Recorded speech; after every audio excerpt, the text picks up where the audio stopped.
If you're just learning how to tattoo, this video is going to be priceless. One of the best things that you could do as a new artist is learn to break down and understand other people's work, because then you can avoid the mistakes that they've made, almost copy the success, and avoid all of those fuck ups and stressful moments where you think, why is this not looking how I want it to in my head on the mat? So we're going to break down 3 pieces of work from students that have been following my online tattoo course, Tattoo Method Pro. Let's dive straight in. So first up, we've got this. Now this is right at the beginning, the very beginning of the course, within first 30 days. The reason why we do this is we've learned the line work, and you can see from this student's work that line around the edge of the ball, nice, that's solid. This person's really took the time and effort to get that as perfect as they can, so hats off, this is a really good effort. This is actually done with pointillism, so it's not stipple shading. Stipple shading is where you're brushing or moving the hand and the machine is running slower,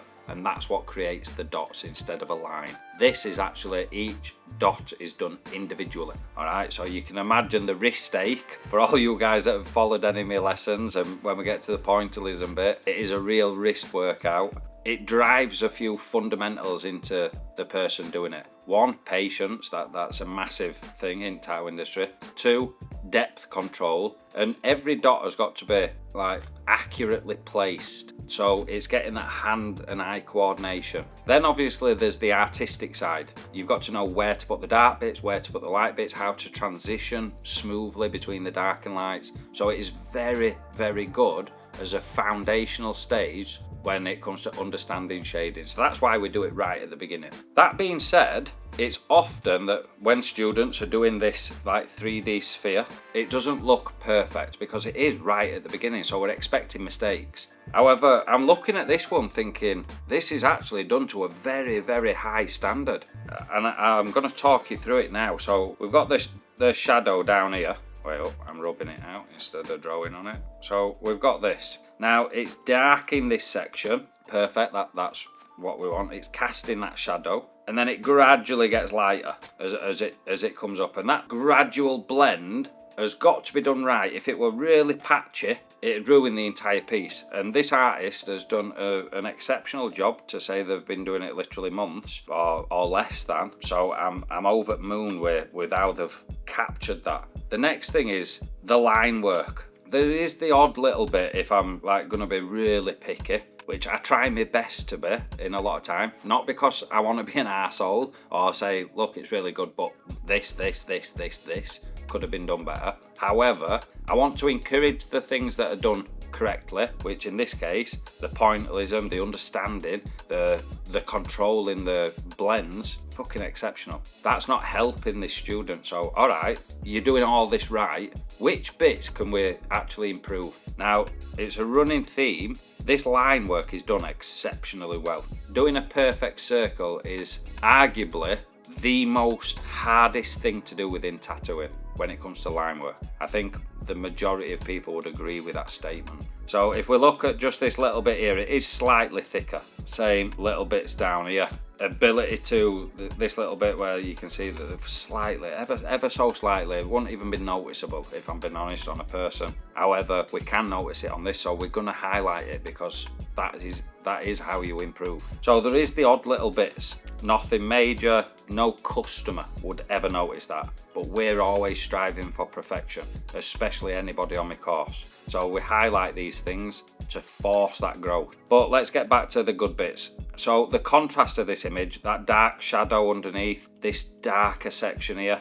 So the light source is obviously coming from this direction. That's the light. So we've got the highlight on top at sphere. As the light then disperses around here, it's starting to get darker, and we can see it's nice and gradual. It's light, darker, darker, darker, darker. And then we've got this darker band around here where the light wouldn't be hitting it. So a lot of people then think, well, how's the light touching this part of the ball when that wouldn't be accurate? But well, it is, because we've got the light source and it comes and it's hitting the top of the sphere. It's also bouncing off the surface area, whatever this ball would be sat on, and then reflects back, and that's how it lights up the bottom of the sphere. Unless this was, as an example, if this ball was sat on carpet, dark carpet at that doesn't bounce the light off, it absorbs the light, this would be less, this highlight would be even less. But although this is a tattoo on a mat, we could presume, looking at it, that the ball itself would be sat on a solid surface that's reflecting the light to quite a high degree.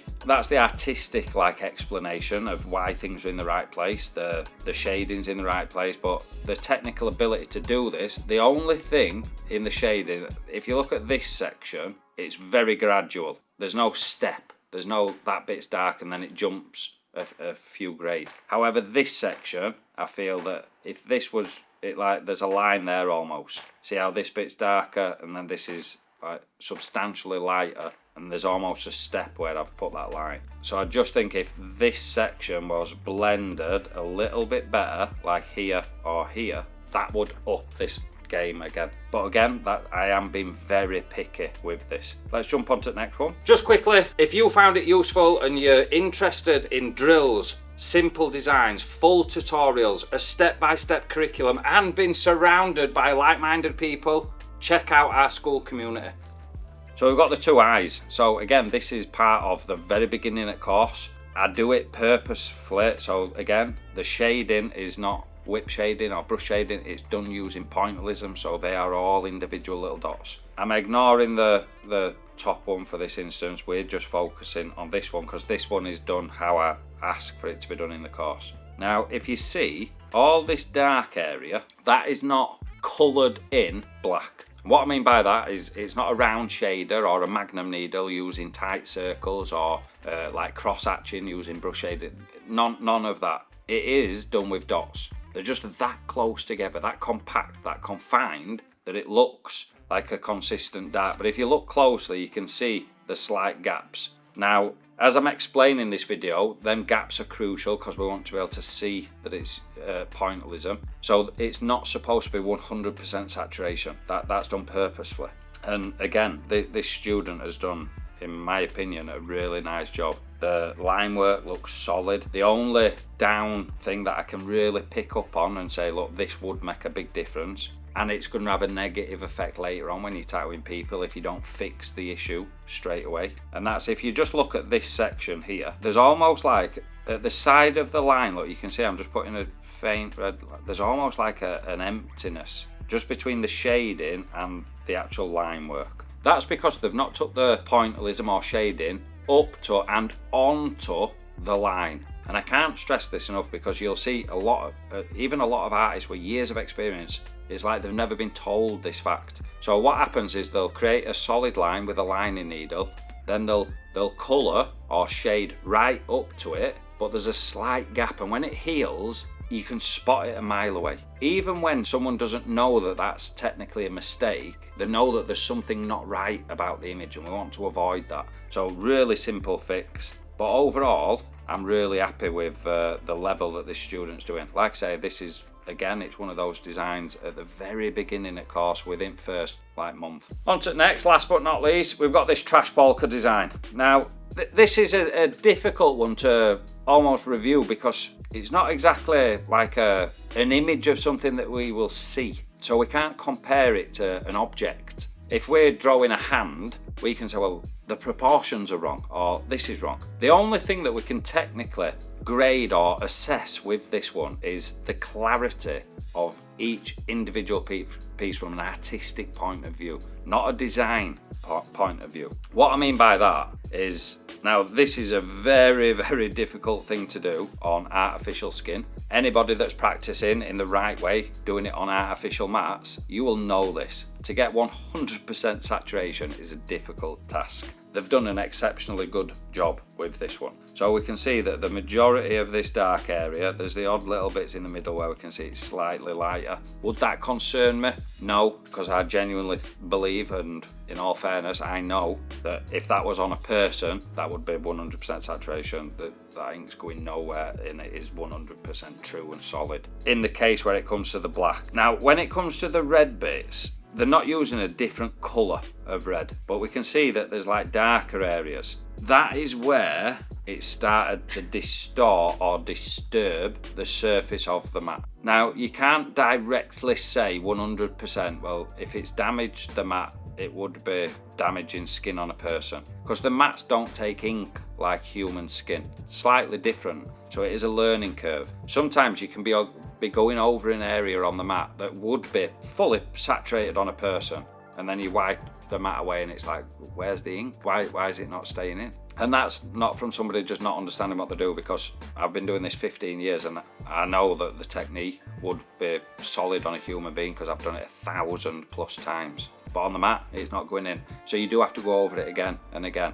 And that's not to cause bad habits, it's just to get the result that you want in with on the mat. On a person, you'd do it once and it would be almost, if not perfectly saturated, or need slight little bits touching up. I wouldn't say that that's a worry. I'm not looking at it feeling like concerned. I wouldn't class it as a negative. The other thing, let's keep diving in. These, I'm guessing, are supposed to be perfect circles. There's the odd one that's not quite. Obviously, this has got like splats and stuff like that, so you can see that bit's not. But these are, so I just think if they were more perfect, and possibly, I don't think they've just done that with a shading needle. There's no definitive edge to them. I think to get that clarity, solidarity in the line work, if they'd have just done the outer edge with a lining needle, so it really concentrated that point of entry, it would have given the edge, rather than like softer, it would have given that more defined finish. But overall, I think, again, it's an absolutely amazing job. So let me know in comments what you thought of each of these 3 pieces. I'm massively impressed. I think the level that the students are reaching is, in all honesty, far surpassing what I ever thought it would when I initially made this course. And that's a really proud thing for me to admit. And when so much students are producing portraits at the end of the course that honestly met mine look like beginner level in comparison, what a moment that is for somebody that's like a teacher, when the student becomes that good that you're in awe of their thing. And I'm a massive advocate. Look, I have zero ego in this course. I just want the students to become the best that they can be and go off and fucking kill it in the industry and make a massive success. So if that sounds like something that you want to be a part of, check out the school community that we've built. You're surrounded by like-minded people. They're all here to help each other. There's no egos from me or from anybody else in group. It's just a really supportive network. So check that out. There's links in description. Make sure that you're subscribed if you enjoyed the video, naturally. Thanks for watching, and I'll see you in the next one. Cheers.